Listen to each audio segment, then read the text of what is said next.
Hello friend.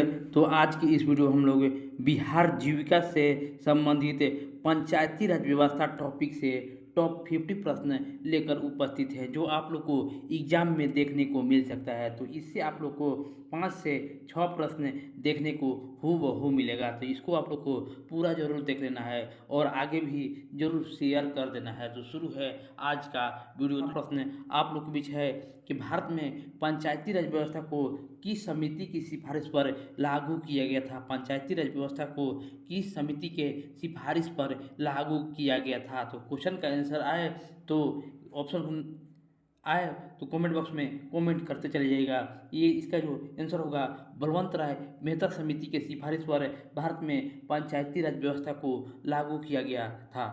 पंचायती राज व्यवस्था किस प्रकार की शासन प्रणाली है। पंचायती राज व्यवस्था किस प्रकार की शासन प्रणाली है। तो ये विकेंद्रीकरण पंचायती राज व्यवस्था की शासन प्रणाली है।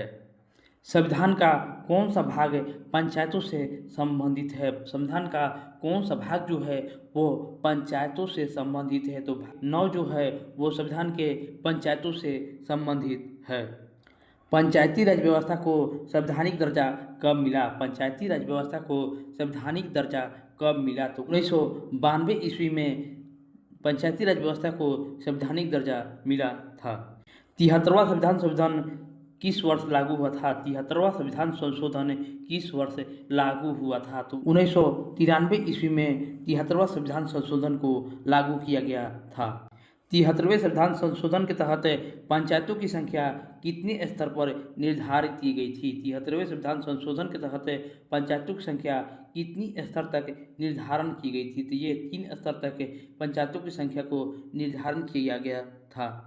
ग्राम पंचायत का प्रमुख क्या कहलाता है। ग्राम पंचायत का प्रमुख को सरपंच कहा जाता है। ग्राम पंचायत के प्रमुख को सरपंच कहा जाता है।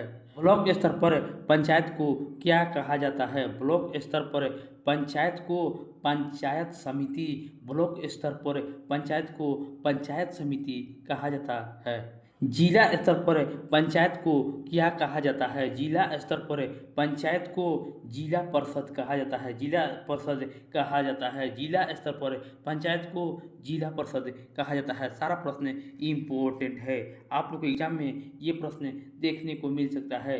ग्राम सभा का बैठक कितनी बार होना अनिवार्य होता है। ग्राम सभा की बैठक कितनी बार होना अनिवार्य होता है। तो साल में 4 बार ग्राम सभा की बैठक होना अनिवार्य होता है। 73वें संविधान संशोधन महिलाओं को न्यूनतम कितने प्रतिशत आरक्षण देता है। 73वां संविधान संशोधन महिलाओं को न्यूनतम कितने प्रतिशत आरक्षण देता है। तो लगभग 33%। 73वां संविधान संशोधन महिलाओं को आरक्षण देता है।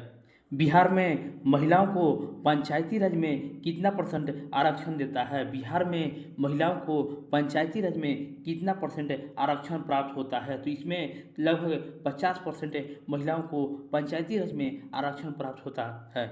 पंचायतों का कार्यकाल कितने वर्ष का होता है। पंचायतों का कार्यकाल 5 वर्ष का होता है। सारा प्रश्न इम्पोर्टेंट है। ग्राम सभा किसे कहते हैं। ग्राम सभा किसे कहते हैं। तो गांव के सभी मतदाताओं की सभा को ग्राम सभा कहा जाता है। पंचायत का बजट कौन पास करता है। पंचायत का बजट कौन पास करता है। तो ग्राम सभा पंचायत का बजट पास करता है। पंचायत के चुनाव किसके द्वारा कराए जाते हैं। पंचायत के चुनाव किसके द्वारा कराए जाते हैं। तो राज्य निर्वाचन आयोग द्वारा प्रत्येक 5 साल पर पंचायत के चुनाव कराए जाते हैं। पंचायत निधियों में कौन शामिल नहीं है। कर, अनुदान, दान या चुनाव खर्च। तो पंचायत निधियों में चुनाव खर्च शामिल नहीं है। पंचायत का लेखा जोखा कौन रखता है। पंचायत का लेखा जोखा सचिव रखता है। वन लाइनर जैसा आप लोग को बताया जा रहा है ताकि आप लोग कम समय में क्वेश्चन ज़्यादा याद रख सकें। पंचायत योजना कौन बनाती है। पंचायत योजना कौन बनाती है। तो पंचायत योजना जो है वो ग्राम पंचायत योजना को बनाती है। पंचायतों को अधिकार देने की प्रक्रिया को क्या कहलाती है। पंचायतों को अधिकार देने की प्रक्रिया को ऑप्शन सी अधिकार हस्तांतरण कहा जाता है। पंचायतों के लिए अनिवार्य समितियों की संख्या कितनी होती है। पंचायतों के लिए अनिवार्य समितियों की संख्या लगभग 3 होती है। पंचायत समिति का प्रमुख क्या कहलाता है? पंचायत समिति का प्रमुख को ब्लॉक प्रमुख कहा जाता है। जिला परिषद का प्रमुख क्या कहलाता है? जिला परिषद का प्रमुख को ऑप्शन सी जिला परिषद अध्यक्ष, जिला परिषद के प्रमुख को कहा जाता है। पंचायतों में सामाजिक सद्भाव समिति क्यों बनाई जाती है? पंचायतों में सामाजिक सद्भाव समिति क्यों बनाए जाते हैं? तो विवाद को निपटाने के लिए पंचायत में सामाजिक सद्भाव समिति बनाई जाती है। भारत में पहली बार पंचायती राज व्यवस्था किस राज्य में लागू की गई थी? भारत में सबसे पहले पंचायती राज व्यवस्था 1959 ईस्वी में राजस्थान के नागौर में लागू की गई थी। पंचायती राज दिवस कब मनाया जाता है? तो पंचायती राज दिवस 24 अप्रैल को पंचायती राज दिवस के रूप में मनाया जाता है। पंचायतों का उद्देश्य क्या है? पंचायतों का उद्देश्य विकास कार्य में भाग लेना पंचायतों का उद्देश्य होता है। पंचायत में सामाजिक आकांक्षण किसके लिए होता है? पंचायत में सामाजिक आकांक्षण जो होता है वो पारदर्शिता बढ़ाने के लिए सामाजिक आकांक्षण होता है। पंचायत के कार्यों को निगरानी कौन करता है? पंचायत के कार्यों का निगरानी ग्राम सभा करता है। पंचायत सचिव किसके अधीन होता है? पंचायत सचिव जो होता है वो सरकार के अधीन पंचायत सचिव होता है। 11वीं अनुसूची किससे संबंधित है? 11वीं अनुसूची किससे संबंधित है? तो पंचायतों का कार्य से 11वीं अनुसूची संबंधित है। बिहार पंचायती राज अधिनियम कब लागू हुआ था? बिहार पंचायती राज अधिनियम कब लागू हुआ था? तो इसका जवाब आप हमारे कमेंट बॉक्स में जरूर दीजिए कि बिहार पंचायती राज अधिनियम कब लागू हुआ था। 1993 में, 2006 में, 1997 में या 2000 ईस्वी में बिहार पंचायती राज अधिनियम कब लागू हुआ था? पंचायत चुनाव में आयु सीमा कितनी होती है? पंचायत चुनाव में आयु सीमा 21 वर्ष की होती है। वहीं विधानसभा की बात करें तो विधानसभा में 25 वर्ष होती है, लेकिन पंचायत चुनाव में 21 वर्ष होती है।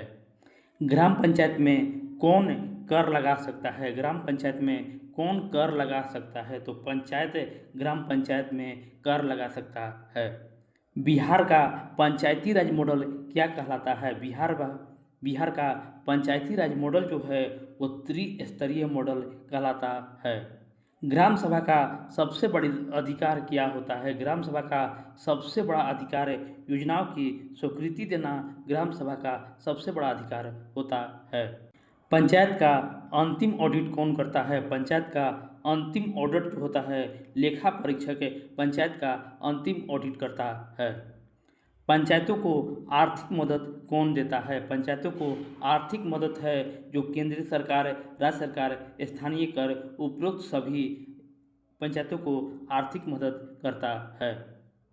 पंचायत राज में प्रतिनिधि कौन कहलाता है? पंचायत राज में प्रतिनिधि सरपंच, वार्ड सदस्य, पंच, इनमें से सभी जो है पंचायत राज में प्रतिनिधि कहलाता है। ग्राम पंचायत में महिला प्रतिनिधियों को क्या कहते हैं? ग्राम पंचायत में महिला प्रतिनिधियों को महिला सदस्य कहा जाता है। पंचायत में कौन योजना पट्टिका तैयार करता है? पंचायत में कौन योजना पट्टिका तैयार करता है? तो पंचायत में सचिव योजना पट्टिका तैयार करता है। गांव के विकास की भूमिका किसकी होती है? गांव के विकास की भूमिका जो होता है वो ग्राम पंचायत की होती है। पंचायत के आय स्रोत में कौन शामिल होता है? पंचायत के आय स्रोत में लगान, पर्यावरण कर, पानी कर, ये सभी जो हैं पंचायत के आय स्रोत में शामिल होता है। 73वें संविधान संशोधन किसे संरक्षित नहीं किया गया है? 73वें संविधान संशोधन में किसे संरक्षित नहीं किया गया है? आदिवासी क्षेत्र, अनुसूचित क्षेत्र, उत्तर पूर्व राज्य क्षेत्र और सभी। तो सभी जो है वो 73वें संविधान संशोधन में संरक्षित नहीं किया गया है। पंचायत स्तर पर न्याय व्यवस्था किसके द्वारा होती है? पंचायत स्तर पर न्याय व्यवस्था ग्राम कचहरी के द्वारा होती है। ग्राम कचहरी का प्रमुख क्या कहलाता है? ग्राम कचहरी का सचिव सरपंच कहलाता है। पंचायत को नियमित रूप से किसका रखरखाव करना होता है? पंचायत को नियमित रूप से किसका रखरखाव करना होता है? तो उपरोक्त सभी का रखरखाव करना होता है।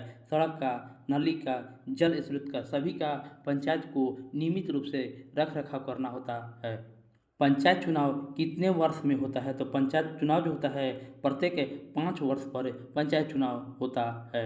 पंचायत स्तर पर सामाजिक न्याय समिति का उद्देश्य क्या होता है? पंचायत स्तर पर सामाजिक न्याय समिति का उद्देश्य कमजोर वर्गों की सुरक्षा देना सामाजिक न्याय समिति का उद्देश्य होता है। पंचायत का मुख्य उद्देश्य क्या होता है? पंचायत का मुख्य उद्देश्य लोकतंत्र के गांव तक पहुंचाना पंचायत का मुख्य उद्देश्य होता है। तो फ्रेंड, इस वीडियो को आप लोग को लाइक, शेयर और चैनल को जरूर सब्सक्राइब कर लेना है, ताकि इसी तरह का और वीडियो मैं आप लोग के बीच ला सकूं। तो मिलते हैं नेक्स्ट वीडियो में। धन्यवाद।